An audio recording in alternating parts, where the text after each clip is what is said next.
sa inyong lahat. Magandang araw o gabi kung saan man kayo naroroon sa mga oras na ito. Ang tampok natin sa vlog ngayon ay ang mga retirees. Kasama na rin dito ang mga career people and entrepreneurs na nagbabalak pa lamang na mag-retire. Hello everybody and welcome to my channel, Empowered by Nano.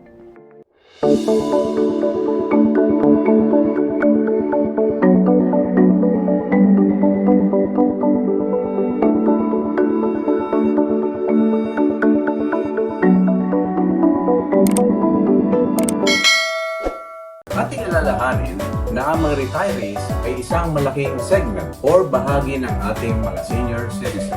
Kaya't bilang mga elderly at nakatatanda, ang kanilang mga concerns ay dapat din nating bigyan pansin. Kaugnay nito ay nais kong ibalita ang paglulunsad ng aking pinaka-latest book on empowerment series ngayong January 2024. Ang book ay may pamagat na Empowering the Retirees. Retire with Purpose, Finding Meaning and Joy in Your Post-Career Life. At katulad ng dati, ang aking publisher ay ang mapagkakatiwalaang Central Books.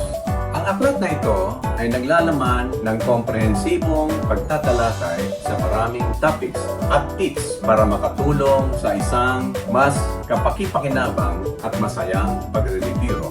Bakit nga ba kailangan natin pag-isipan at pagplanuhan ang ating pagre-retiro? At paano natin gagawin ito ng maayos? Ito ang mga katanungang sisikaping bigyan ng kasagutan ng aking bagong aklat. Sa mga susunod nating vlogs ay bibigyan ko kayo ng mas marami pang patikim sa nilalaman ng naturang libro. In the meantime, let us watch first this relevant video from our favorite doctor vlogger, Doc Willie Ong. Sa video clips na ito ay bisita ni Doc Willie ang kanyang friend na PhilAm doctor na si Doc Benjun Calderon. Tinalakay nila ang topic na saan maganda mag-retire, sa Pilipinas o sa ibang bansa. Excerpt lamang po ito ng kanilang buong video. Ilalagay namin sa ibaba ang link kung nais ninyo mapanood ang entire video. Nagustuhan ko ang video na ito mula sa napakaraming video ni Doc Willie dahil sa tinalakay niya dito ang tungkol sa mahalagang topic about health na siyang isa sa pangunahing concern ng ating mga retirees or senior citizens. Marami po tayong matututunan dito. Panoorin po natin. Pero ngayon, itong topic natin na magre-retire sa Philippines, okay rin ba to sa Amerika? Happy rin sila? Yung mga insurance doon, happy rin sila na marami umuwi o ayaw din nila? Hindi nila pinopromote yun. Pero ang katotohanan yan, para sa colonoscopy, gumagastos siguro ang insurance doon ng up to $2,000. Ah, mas mahal din doon. So, hindi nila pinopromote yun kasi meron silang Mas mura guidelines. dito. Hindi pwedeng i-promote yun kasi magagalit ang gobyerno. No? Pero ang totoo niyan, kung nagpa-colonoscopy ka dito, medyo may konting bahid lang ng dugo yung puwet natin. Pagkatapos nagpa-colonoscopy, gusto nila yun, emergency yun.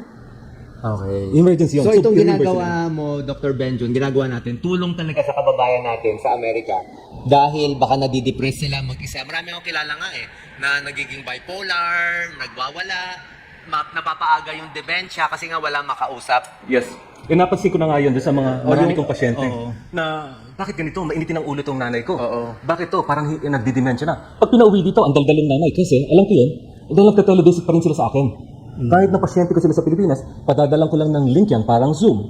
Nagkukonsulta pa rin sila sa akin. So tuloy-tuloy yung medical care nila. Para alam nila kung anong tatanong nila doon sa primary care doctor nila dito sa Pilipinas. Kasi nasa akin ang record, kompleto ang record. So, yung mga 100 na umuwi na pasyente mo, nagko-consult pa rin siya sa inyo? Correct. Pasyente ko pa lang yun. Nagbabayad pa rin yung insurance sa'yo? Bayad pa rin sa akin. Kahit nandito sila? Kahit na naandito sila. So ang laking advantage sa kanila. Malaki- Ano pa ang kinakatakot nila? Nasa cellphone na, nandun din eh. Ang kinakatakot lang nila is yung sa gamot. Yung May gamot- maintenance. Maintenance medication Ay, nila. kompleto naman sa mga drugstore. Yung bayad. Paano pala yung bayad ng maintenance nila dito? So, anong nangyayari sa amin yun? And Yes. magkaiba, no? Meron kaming nireseta doon, pinapadala ng kamag-anak. Kamag-anak magdadala ng mga amlodipine at Ipapadala mga dito sa Pilipinas. Oo. Oo. So, ang sinasabi nga namin sa kanila, magtiwala kayo doon sa mga gamot din dito sa Pilipinas. Basta doon sa mga big pharmaceutical natin kukunin, no? Andiyan yung mga big names natin, from Mercury to Watson. Hindi ko walang pinopromote dito. Pero kapag kinuha natin doon sa mga kilalang pangalan na pharmacy, sigurado ang quality nun is mas maayos. So, in short, gusto lang nila kunin sa Amerika yung gamot, dinadala dito para libre. Para libre. Kung dito sila bibili sa drugstore natin, babayaran nila. Babayaran Hindi nila. na marireimburse Hindi yun. ma-reimburse. Yun lang naman ang issue. Yun lang ang Pero issue. kung mura lang naman maintenance mo, dito ka na lang bumili. Kung mura lang ang maintenance mo, dito nyo na lang kunin. Kasi yung shipping pa lang nun is magkano na. Oo. So, I think kung maisa-set up lang natin na maayos yung record keeping natin, Dito yung record, syempre hindi ganun ka-kompleto. So dapat pag uwi nila, dala nila yung may record. dala silang folder, Kompleto na. lahat ng laboratory nila, lahat ng mga konsultasyon nila, lahat ng medication list nila, dala-dala na nila yon. So pag nagpatingin sila dito, at saka binigyan sila ng bagong result, ilagay lang nila doon sa folder nila yon. Okay. So, at saka sinasabi ko rin sa mga pasyente ko na pauwi dito, na kayo na mag-schedule every 3 months. Huwag kayong maghintay na next year pa. Just like yung nanay ko na magpapatingin lang kung may nararamdaman. Hindi ganun. Dapat kayo ang nagpapacheck every 3 months or every 4 months. No? Meron bang rule yung Amerika na pag umuwi sila dito, kailangan ilang buwan lang, babalik sila once a year? Ganon? Doon sa Medicare Advantage, up to 6 months. No? 6 months dito, ang tagal na nun. Correct. Tapos babalik lang ng Babalik sandali. sila doon para sa annual physical nila. Para sabihin lang, buhay pa ba itong pasyenteng to? No? Every 6 months ang balik. Pero between us, may mga pasyente ako na isang taon na naandito, nagpapatingin sa akin. Okay pa rin. lang. Hindi, tuloy-tuloy pa naman yung insurance sila. So, ang issue lang naman insurance eh. Pero dun sa citizenship nila, wala namang issue yun, di ba? Hindi na mawawala. Wala na issue yun eh, Hindi na mawala. Another issue ba nila dito yung bahay nila? I think pati yung bahay nila, tinitignan mo rin. Ang issue ng mga senior na umuwi dito, kasi medyo gusto nga nila doon sa pinaglakihan nila. Kaya lang, yung mga amenities na sa pinaglakihan nila, for example, doon sa probinsya, naliblib na masyado. Naghahanap sila ng kakainan na regular, na gaya ng kinakainan nila sa US, wala doon, no? So naghahanap sila ngayon ng medyo mas syudad ng konti. No? Mas city ang gusto nila. May option sila kung ayaw nila doon sa probinsya nila. Nabanggit mo nga na galing ka ng Clark. Part ng uwi ko dito is gusto kong i-explore kasi wala akong sagot doon sa mga pasyente na pauwi doon. Saan ba magandang umuwi, no? Just so happen na kausap ko yung main person na nagde-develop doon sa section ng Clark na si Evan McBride. I think he's one of the main guy there. And sinabi niya nga sa akin, meron silang din-develop doon. And pinakita niya pa nga sa akin, tinuro niya sa akin yung medical. Parang ano to, for PhilAms, pang retire? Hindi siya for PhilAm, yung buong master plan ng Clark. So kaya sabi ko sa kanya, meron ba ditong para sa retirees? I think they're thinking about it. But now, na pinag-uusapan na to, hopefully madinig niya to at sabihin niya, talaga maglagay nga ako dito ng retired Ang daming condo dito, grabe. Left and right condo, tayuan. Correct. Actually, share to ng mga nagbebenta ng condo. Kasi pag uwi nila, siyempre bibili sila ng condo. Most likely, di ba? Ano ma-advise mo sa mga taga-abroad pag uwi? Condo or house? Well, depende kung pabalik-balik sila sa US. No? Kung pabalik-balik sila sa US at Pilipinas, at saka wala rin magbabantay dito, kung meron silang katiwala, di maganda yung may bahay, no? Na kung gusto nila malapit doon sa kanila.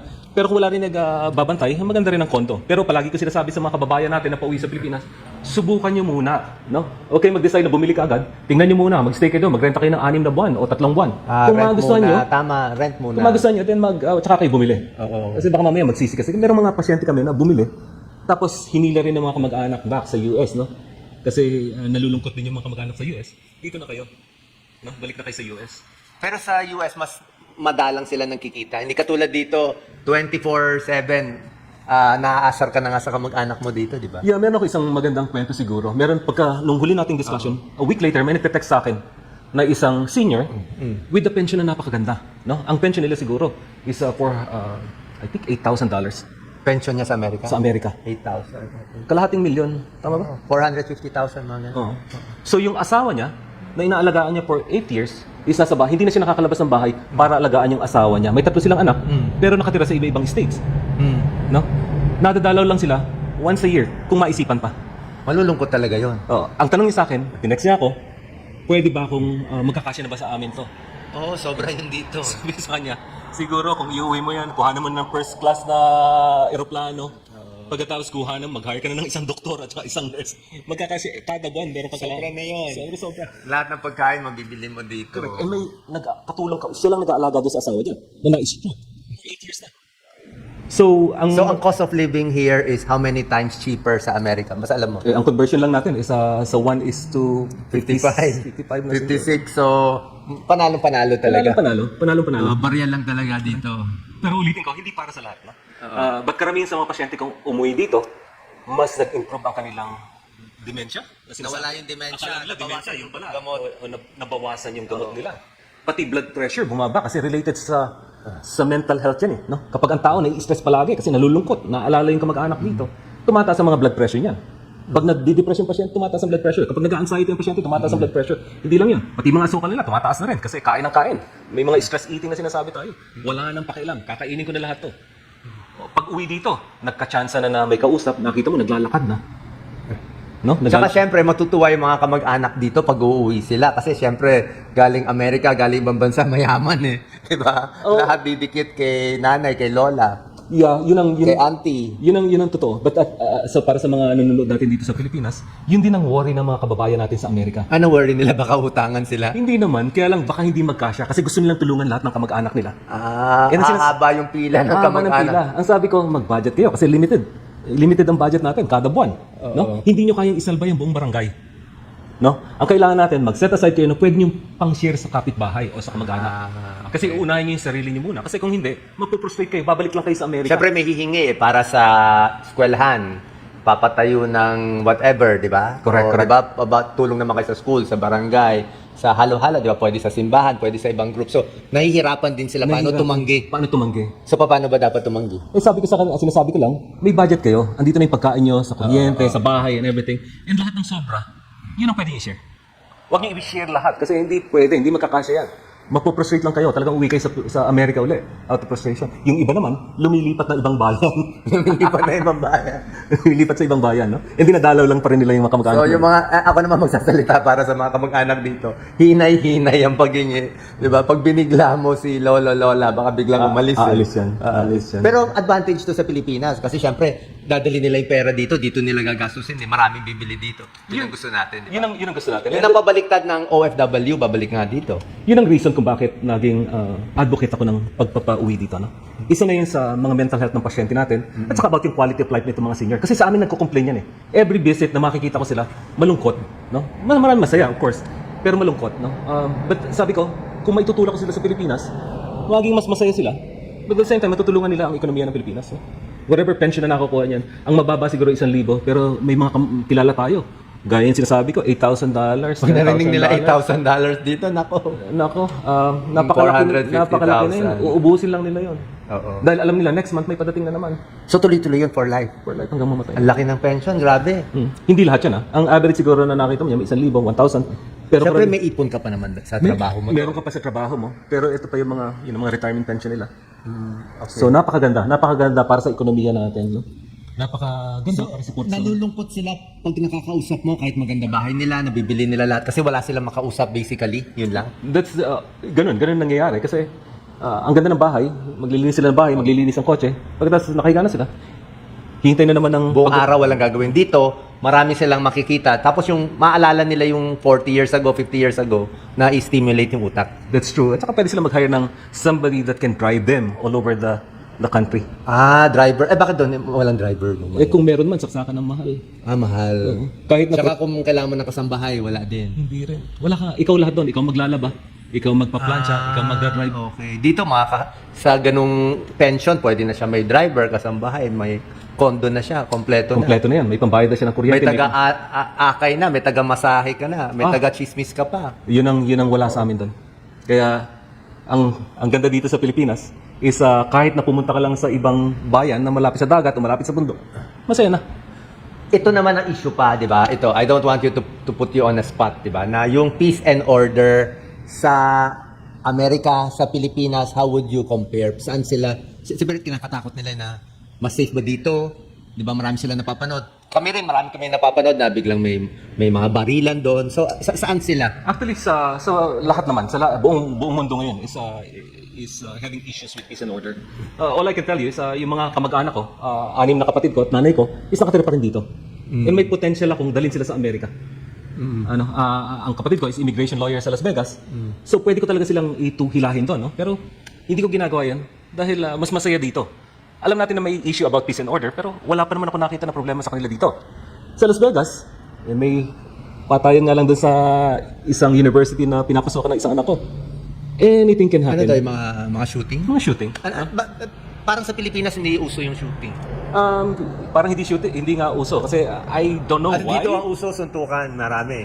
I don't know why, siguro Walang access tayo sa mga ano. sa mga high-powered siguro. Wala tayong mga... At the same time, ang karamihan sinisisi nila is about the mental health ng isang mga tao.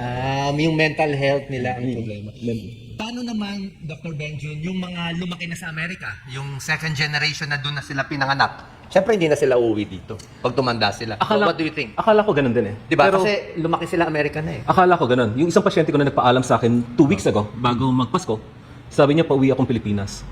Kasi retired na ako, medyo malungkot dito. Sa Amerika? Lungkot palagi, lungkot palagi. Yung anak ko, nasa ibang lugar. Ako, naka-stuck lang ako sa Las Vegas. No? So, subukan ko nang umuwi sa Pilipinas kasi nagbakasyon ako doon. Masayang-masaya ako. Biyahe lang ako ng biyahe sa Ilocos, sa Pangasinan, sa Zambales. Umiikot lang siya, no? Pagkatapos, sabi niya, at saka, meron ba tayong dentista doon? Yan ang sinabi niya sa akin. Dito? Dito. Marami dentista dito. Correct. So ngayon, ini-explore niya na mag-retire dito. Ito, mga pinanganak na to sa Amerika na nag-consider pa na mag-stay na dito. And matutuwa ka. Kasi yung mga Amerikano pa na pasyente ko na may asawang Pilipino or Pilipina, sila pa yung mapursige na pumunta dito. Kasi nakita nila, mas easy daw ang buhay dito. Mabagal. Mabagal. Laging late, okay lang yun.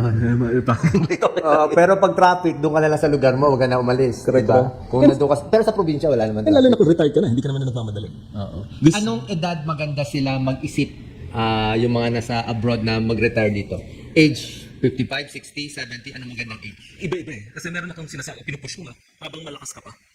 Younger, better. Oh, kasi you can enjoy traveling, no? And from the Philippines, you can travel sa Vietnam, you can travel sa Thailand na malapit, Japan, no? Singapore. Lalo na sa pinakita nga sa amin ng kausap namin sa Mas Clark, mura. na may airport na doon that goes to Japan and all these places na maganda nilang punta na malapit. Accessible. Mas mura pa. Correct.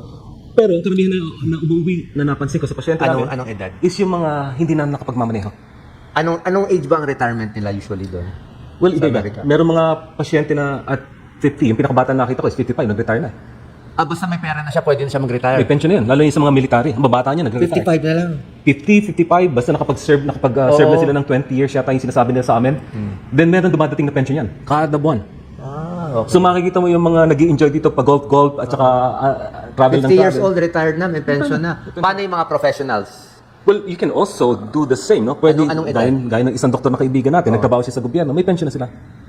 No, kaya lang, ang So ikaw, kung mag-retire ka, may pension ka na rin. I can, but hindi natin, kasi gusto pa natin pataasin yung pension natin. Mas matagal, mas mataas. Mas magalang yung pension. So yun ang sinasabi namin na i-enjoy nyo habang bata, but at the same time, ang advice ko nga doon sa mga senior ko, kung merong kagaya ako, I don't think I'd be able to retire completely, ano? Gusto mo pa rin mag-practice? Gusto ko pa rin mag-practice kahit na pakonti-konti. No? Kasi ang problema dyan is, gaya nga nung pinakamatandang doktor na nasa news recently, 103 na siya. Nagpa-practice pa siya. Tinanong siya kung anong sikreto. Kasi hindi ako completely retire. Okay. Kasi yun daw nag-stimulate kung bakit niya gusto pang mabuhay is dahil gusto niya ginagawa niya. I think na-cover na natin lahat. Meron pa bang concern ang mga Pinoys abroad na uuwi dito? Applicable dito sa mga taga-Canada, Australia. What do you think? I think sa Canada, sa Australia, ang worry pa rin nila is yung medical care natin dito. But we just have to educate them about yung care na meron tayo.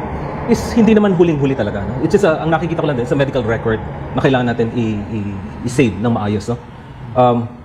Ano pa nga ba? At saka yung pagre-retire nila ng lugar. No? Yun. Ano ba kalapit sa kanyan? Gano'n ba kalapit sa hospital?